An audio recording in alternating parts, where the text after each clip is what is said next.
క్రీస్తునందు ప్రియమైన వార్లారా, మరణాత. కీర్తన 51:8. ఉత్సాహ సంతోషములు నాకు వినిపించుము, అప్పుడు నీవు విరిచిన ఎముకలు హర్షించును. ప్రియులారా, బత్షెబతో పాపం చేసిన తర్వాత దావీదు గారు చేసిన పశ్చాత్తాప ప్రార్థనే ఈ కీర్తన.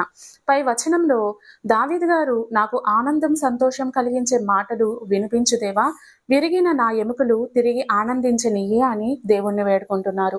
ఇంతకీ ఉత్సాహం సంతోషం ఎందుకు కోల్పోవలసి వచ్చిందంటే, అంతరంగంలో సత్యం లేదు గనక. అంతరంగంలో సత్యం లేకపోతే దాని స్థానంలో పాపం వచ్చి కూర్చుంటుంది. ప్రియులారా, పాపం వచ్చి కూర్చుంటే ఇంకా ఉత్సాహం సంతోషం ఎక్కడి నుంచి వస్తాయి? నవ్వుతూనే ఉంటాం కానీ అది పెదవులకు మాత్రమే పరిమితం అవుతుంది. అందరిలో ఉంటాం కానీ ఒంటరితనాన్ని అనుభవిస్తాం. విరిగిన ఎముక శరీరాన్ని ఎంతగా నొప్పిస్తుందో పాపం కూడా హృదయాన్ని అంతగా నొప్పింపచేస్తుంది. నొప్పింపబడిన హృదయం వేదనతో నిండిపోయి కృంగిపోతుంది.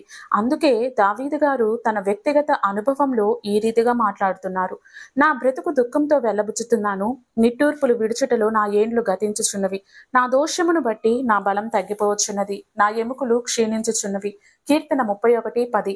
నేను మౌనినై ఉండంగా దినమంతయు నేను చేసిన ఆర్తధ్వని వలన నా ఎముకలు క్షీణించినవి. కీర్తన 32:3. నేస్తమా, నేడు నీవు ఏ స్థితిలో ఉన్నా సరే, పాప ఫలితంగా కోల్పోయిన ఆనందం సంతోషం శాంతి సమాధానం తిరిగి పొందాలంటే ఒక్కటే మార్గం: పాప క్షమాపణ, హృదయ శుద్ధి, అంతరంగంలో సత్యం.